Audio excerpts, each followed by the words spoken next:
Hello everyone, here is ML Goyal. Welcome to this channel.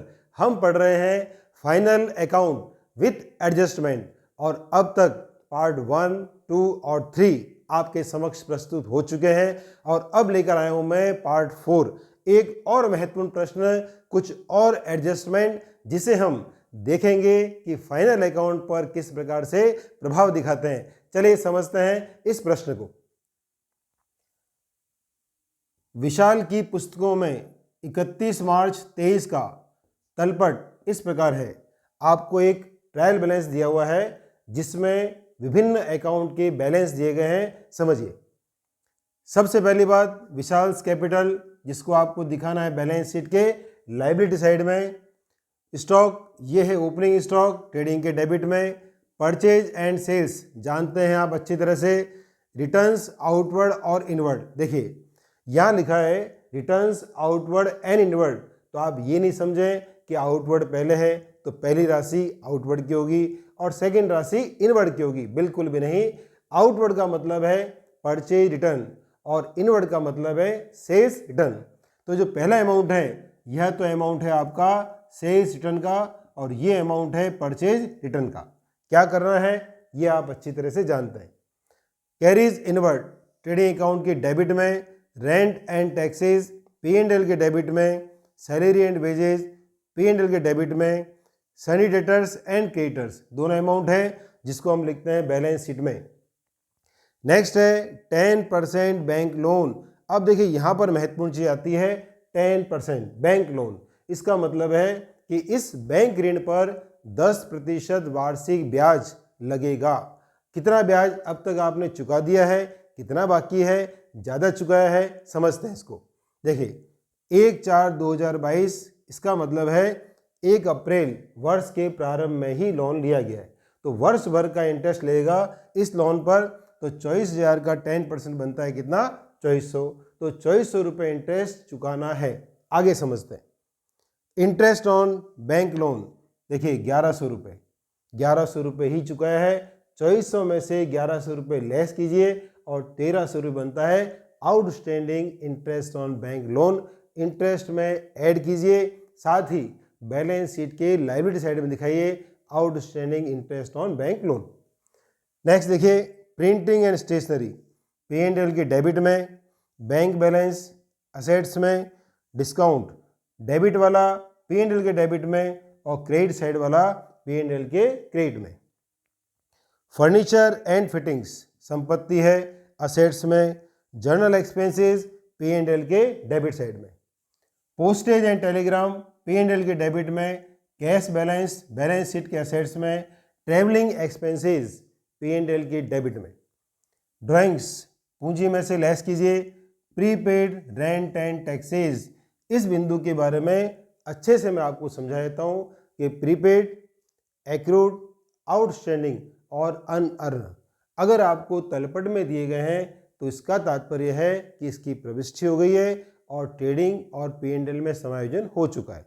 तो इस बिंदु को केवल चिट्ठे में ही दर्शाना है। तो प्रीपेड हम कहाँ दिखाते हैं, बैलेंस शीट के असेट्स में। कमीशन P&L के CR साइड में। Share of x limited investment है आपका असेट्स में। डिविडेंड ऑफ शेयर्स ये देखिए P&L के CR साइड में। अब समझते हैं एडजस्टमेंट को। समझिए, क्लोजिंग स्टॉक जानते हैं आप अच्छी तरह से क्या करना है। देनदारों में शामिल 3,000 रुपये राम से लेने हैं तथा लेनदारों में शामिल 1,000 रुपये उसे देने हैं। ये है आपका म्यूचुअल डेब्ट्स। क्या करेंगे, दोनों में से जो कम राशि है उस राशि को डेटर्स में से भी लेस कीजिए और क्रेडिटर्स में से भी लेस कीजिए और यह कार्य करेंगे हम बैलेंस शीट में।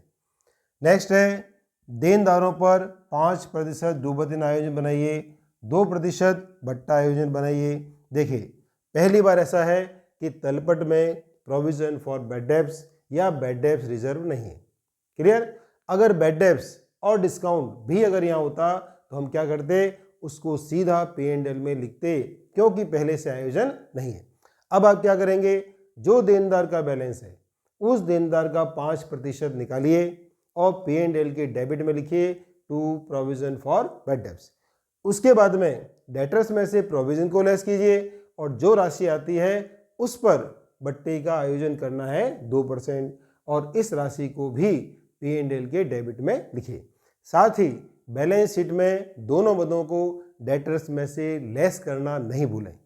नेक्स्ट पॉइंट है फर्नीचर व फिटिंग्स पर 10% मूल्य ह्रास लगाना है। जानते हैं अच्छी तरह से आप, डेप्रिशिएशन को P&L डेबिट में लिखिए और असेट्स में संबंधित संपत्ति में से लेस कीजिए। माल निजी उपयोग में लिया गया 1000 रुपये, दान में दिया गया 700 रुपये, दोनों को ही परचेज में से लेस कर दीजिए और जो ड्राइंग्स है पूंजी में से लेस कीजिए। साथ ही चैरिटी को P&L के डेबिट में दर्शाइए। प्राप्त कमीशन का 60% कार्य ही पूर्ण हुआ, कमीशन ये रहा पॉइंट आपके सामने 2000। तो 2000 में से 60% तो इस वर्ष का है और 40% अगले वर्ष का एडवांस प्राप्त हुआ है अनअर्न। तो अनअर्न की प्रविष्टि कीजिए और इसमें से कमीशन में से राशि को 40% को लेस कीजिए और बैलेंस शीट के लायबिलिटी साइड में लिखिए अनअर्न कमीशन।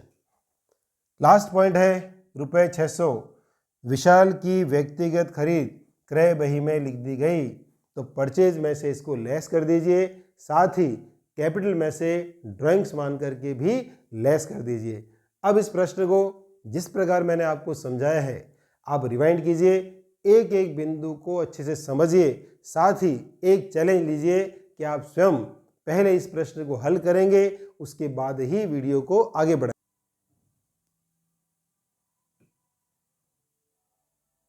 चलिए बढ़ते हैं क्वेश्चन के सॉल्यूशन की तरफ। यहाँ पर एक बात आप ध्यान रखें कि मैं आपको एडजस्टमेंट के संबंध में ही बात बताऊंगा।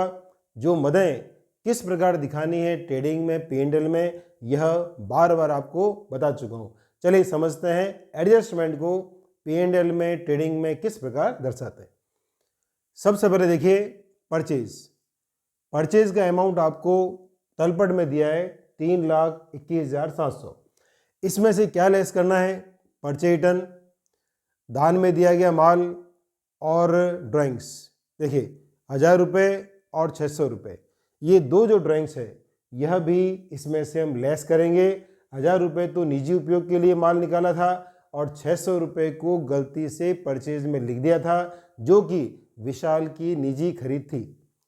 लेस करने के बाद अमाउंट आता है 3,13,600। नेक्स्ट बढ़ते हैं अपन। देखिए इधर यह है सेल्स को लेस कर दिया, ये अमाउंट हमने यहाँ पर लिख दिया। इसका जो डिफरेंस है ट्रेडिंग अकाउंट का वह निकलता है ग्रॉस प्रॉफिट 79,600। यह बात हमेशा ध्यान रखें कि जरूर नहीं है ग्रॉस प्रॉफिट ही आए, ग्रॉस लॉस भी आ सकता है। और अगर ग्रॉस लॉस आता है तो हम यहाँ लिखेंगे बाय ग्रॉस लॉस और उसको P&L के डेबिट में लिखेंगे टू ग्रॉस लॉस। क्लियर? लेकिन यहाँ पर प्रॉफिट है तो देखिए प्रॉफिट को P&L में CR में लिख दिया by gross profit BD। Next बढ़ते हैं हम आगे। देखिए इधर है इंटरेस्ट ऑन बैंक लोन, ये है 1100 रुपये, जबकि बैंक लोन का 10% इंटरेस्ट बनता है 2400 रुपये। तो 1300 रुपये बन गया क्या आउटस्टैंडिंग। और देख लीजिए इसका वर्किंग नोट नंबर 1 देखिए, outstanding interest on bank loan. Bank loan है 24,000 का 10%, उसमें से 1100 लेस कर दीजिए, 1300 रुपये आ गया outstanding interest on bank loan. आगे बढ़ते हैं हम इसमें। प्रिंटिंग एंड स्टेशनरी डेबिट में आ गया, डिस्काउंट जो डेबिट में है उसको डेबिट में लिखा हमने, और इसी प्रकार डिस्काउंट जो क्रेडिट में है वह क्रेडिट में लिखा। डेबिट वाला हमारे लिए हानि है, क्रेडिट वाला हमारे लिए इनकम है। कमीशन 2000 रुपये प्राप्त हुआ, लेकिन उसका 60% ही कार्य हुआ, तो जो 40% है वह बन गया unearned commission. Working note number 2, unearned commission 2000 into 40/100, 800 rupees जो है वो है अनअर्न कमीशन, जिसको हम इसमें से लेस कर देंगे और अमाउंट बाहर लिख देंगे। नेक्स्ट है डिविडेंड ऑफ शेयर्स, ये भी आपके इनकम है, P&L के क्रेडिट साइड में लिखेंगे। General expenses, postage and Telegram, travelling expenses, तीनों ही P&L के डेबिट में। प्रोविजन फॉर बैड डेब्ट्स, और प्रोविज़न फॉर डिस्काउंट, ये दोनों ही कैलकुलेशन आप चेक कर सकते हैं। प्रोविज़न फॉर बैड डेब्ट्स निकालने के लिए सबसे पहले निकालना होगा बैलेंस ऑफ डेटर। देखिए 24,000 डेटर्स हैं, लेकिन 1,000 रुपये म्यूचुअल डेब्ट्स को लेस करेंगे, कम राशि डेटर की राशि और क्रेडिट राशि में से जो कम है 1,000 रुपये, तो यह राशि क्रेडिटर में से लेस होगी और डेटर में से भी लेस होगी। तो यहाँ डेटर में से लेस किया, अमाउंट बनता है 23,000। नेक्स्ट है प्रोविज़न फॉर बैड डेब्ट्स, 23,000 का 5% 1150, ये देख लीजिए अमाउंट हमने P&L के डेबिट में लिख दिया है। Provision for discount on debtors, तो देखिए जो बैलेंस ऑफ डेटर है उसमें से balance of provision for bad debts को लेस करेंगे, जो अमाउंट आएगा उसका 2%, ये आ गया अमाउंट और ये हमने यहाँ पर लिख दिया। Depreciation on furniture and fitting, तो ये जो अमाउंट है ये आपको तलपट में दिया हुआ है, यहाँ पर हम इसको लिख देंगे। चैरिटी 700 रुपये, जो कि आपने जो माल दान में दिया गया है उसमें से यहाँ भी हमने लेस किया माल को और यहाँ भी आपको दर्शाना है। अब देखिए इसका जो बैलेंस है वह बैलेंस निकलता है नेट प्रॉफिट और इसे हमने लिख दिया टू कैपिटल और ब्रैकेट में लिख दिया नेट प्रॉफिट। तो इस प्रकार से सारी जो मदें हैं वो भली प्रकार से आपको एक एक करके अच्छे से समझनी है।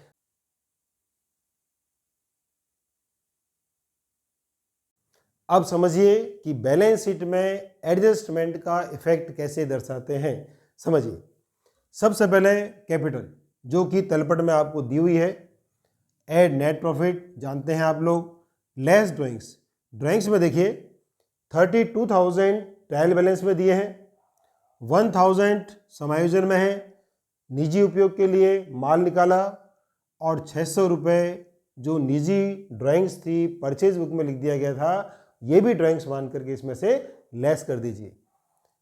Bank loan, outstanding interest on bank loan, आपको ध्यान है एडजस्टमेंट था, आउटस्टैंडिंग को दर्शाते कहाँ पे, लायबिलिटी साइड में। अनअर्न कमीशन, यह भी लायबिलिटीज में। सन्ड्री क्रेडिटर्स 14,800 है, इसमें से म्यूचुअल डेब्ट्स राम जो था उसका 1,000 रुपये से क्रेडिटर थे, इसको हम क्रेडिटर में से भी लेस करेंगे और डेटर्स में से भी लेस करेंगे। इधर देखिए फर्नीचर एंड फिटिंग्स 5,000, डेप्रिसिएशन को लेस कर दीजिए, अमाउंट लिखिए बाहर। डेटर्स में 24,000, म्यूचुअल डेब्ट्स जो राम था उसको 1,000 रुपीज़ लेस कर दीजिए।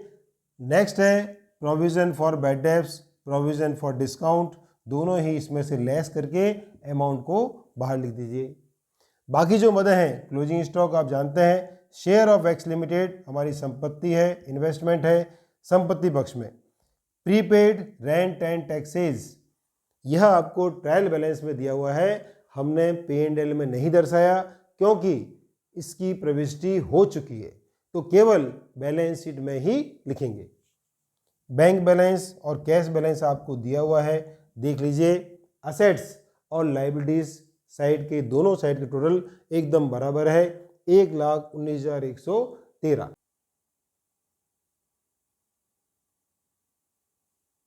तो आपको यह प्रश्न कैसा लगा, समझ में आया या नहीं आया, कमेंट बॉक्स में अवश्य बताइए। एक बार पुनः इसको रिपीट कीजिए, अच्छे से प्रत्येक पॉइंट को देखिए।